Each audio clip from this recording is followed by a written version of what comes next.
This is Generation Stadia, giving you that daily dose of everything and anything Stadia related, and today we're going to be talking about the Stadia Connect. As a heads up, this is going to be more of an opinion video based on what we saw. I'll give you my honest thoughts and reactions, but I will be doing a more detailed breakdown on all the news in an upcoming video.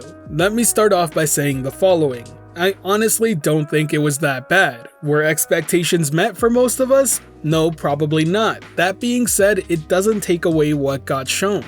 Within the Connect itself, we got confirmation of some very big titles coming to Stadia. Dead by Daylight, Sekiro, Hitman 1 and 2, and yes, I do understand, these titles have been available elsewhere before, but they are great titles to bolster the Stadia library. The fact that publishers are even bothering to port some of these older hits is a really good sign for Stadia itself. When it comes to Dead by Daylight, they're going a step further and even including Stadia exclusive features such as crowd play and crowd choice, which are an excellent addition to the game. You see, Dead by Daylight is a huge game, to this day is still played by a ton of people and streamed by many users.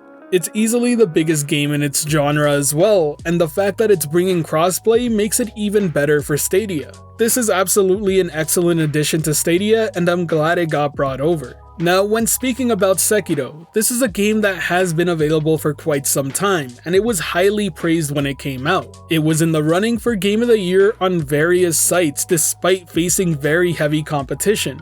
That said, it hasn't stopped people from being upset that this was announced for Stadia, and I honestly don't know why. Some people are trying to make the argument that Sekiro isn't worth adding onto the platform simply because most people who've wanted to play it have played it. But that really doesn't make much sense. I'm the perfect example of this. I have yet to play Sekiro because of all the games that came out that year. But even if you take people like me out of the equation, there's a ton of people who haven't played Sekiro and probably should. If you're anything like me, you've played games that you probably missed out on through Stadia simply because there wasn't much to play at the time. Whether that's a good or a bad thing is really up to you, but in my case, I got introduced to some great titles that I wouldn't have played otherwise. I also have a good feeling that Sekiro is gonna sell pretty well on Stadia too. It's filling a void that's still missing within that platform library. There is no sort of Souls game on there, and honestly speaking, Sekiro is a great addition because of that. I mean, just think about it. If you're trying to fill that void with a Souls game, you can choose between Dark Souls 1 through 3, but it's pointless to bring 3 over if you're not going to be bringing the other 2. Sekiro, on the other hand, is pretty much a new franchise, which means a new story, and it's relatively new and just as highly regarded. It would easily be the correct choice to make here. Either way, I can't wait for Sekiro to come out, and I'm super excited that this got announced. But I do want to note one thing about this game coming over to Stadia. Activision is not involved whatsoever. Throughout the whole trailer, there is no point where it states Activision is the publisher, so it seems like From Software is going to publish this themselves on Stadia. I just wanted to clear that up because I see a lot of people trying to confirm that this is the first Activision game on Stadia, but it doesn't seem like that's the case. Next, let's talk Hitman Season 1 and 2, the first of which is actually going to be a pro title when it launches in September. Let me begin by just saying this is once again yet another fantastic franchise that is being brought over to Stadia, and that is never a bad thing.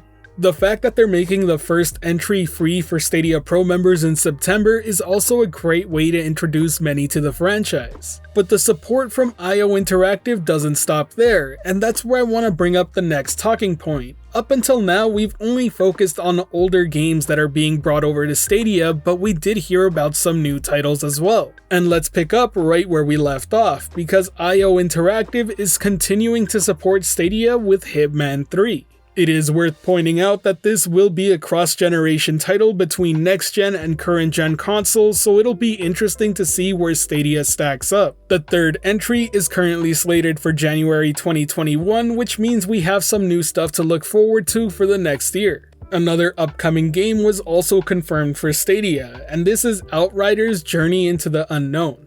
This is a third-person RPG shooter that features 1 to 3 player co-op, and it looks pretty good. While the Stadia trailer they showed off didn't actually show any gameplay, there is quite a bit of it out there already.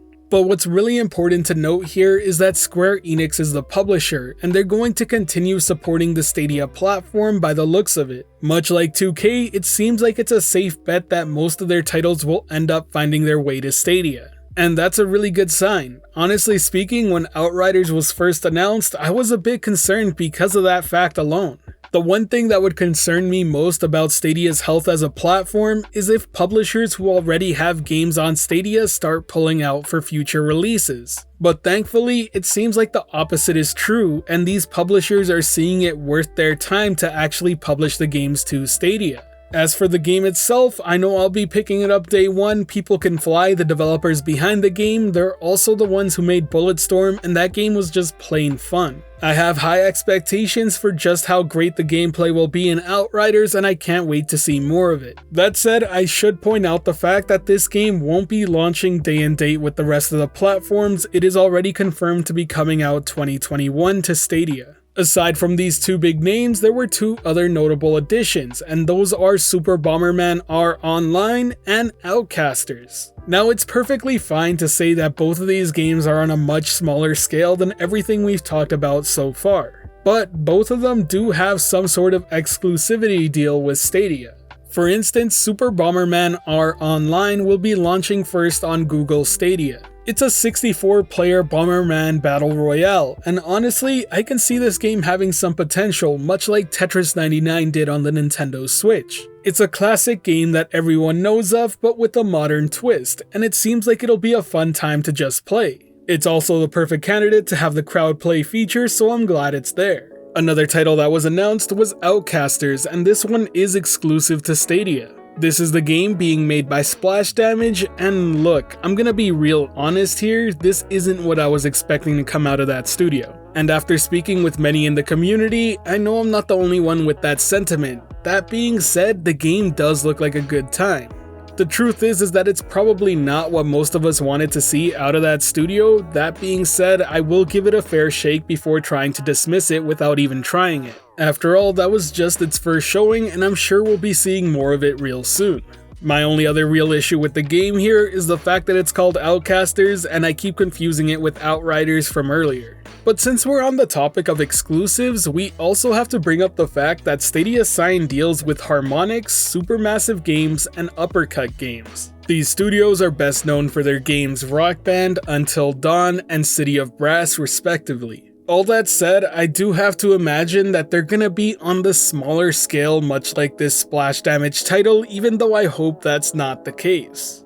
But that's just a guess and impression on my part based on what we saw from Splash Damage. I'm starting to think that Google may just be funding some smaller exclusives in the meanwhile while their first-party studios work on some big AAA titles. I would love to be proven wrong in this case, but that's just an assumption that I'm starting to make here. Between games like Guilt, Orcs Must Die 3, and the upcoming Outcasters, none of these are what I would call a AAA experience. And that doesn't make them bad games whatsoever, but they're certainly on a different scale. Now, aside from everything I've discussed so far, we also got some updates on the Elder Scrolls Online, Serious Sam 4, and PUBG Season 8. Overall, there was a good amount of content here, and it wasn't all that bad. In fact, I'd go as far to say that this is probably the best Stadia Connect we've had so far. With that said, I don't blame anyone for being disappointed whatsoever. I've already seen quite a few people say that we only have ourselves to blame for getting so hyped about this event. But to that, I would argue that this should have been the biggest Stadia Connect of the year, period. The fact is that Google positioned this Stadia Connect in between the PS5 and Series X game reveal events, and I doubt it's gonna stack up to the Xbox one, and it certainly isn't as good as the PlayStation one.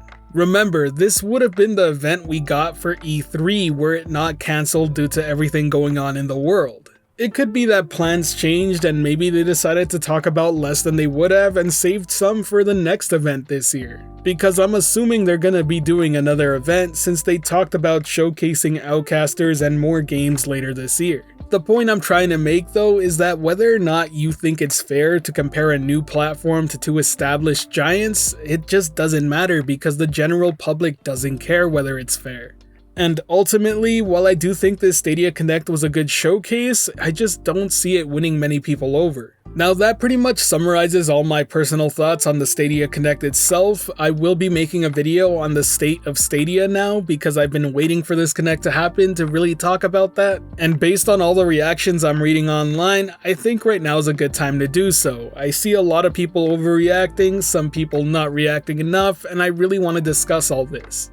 So be sure to stay tuned to the channel for that. If you have any other questions or want to ask me anything else about this Stadia Connect in particular, be sure to leave it in the comment section below and I'll reply to you with my answer. Now I have to ask, if you enjoyed this video or found it helpful at all, be sure to hit that like button as it really does help the channel out, and if you're wanting more content like this, be sure to subscribe and hit that notification bell as well. Today's end of video message is going to be me asking you to rate this Stadia Connect between 1 to 10. How good or how bad did you think it was? All your opinions are valid as far as I'm concerned, and everyone is entitled to think however they please. My personal rating on this Stadia Connect would be between a 6 and a 7, leaning a bit more towards 7. It was good, not great, and not what we were all wanting. That said, they did do a good job at showcasing some games coming to the platform. As always, thank you for watching this video. This has been Generation Stadia, giving you that daily dose of everything and anything Stadia related. The Gen S community is over 4,700 strong and growing by the day, and until next time, I'll catch you in the clouds.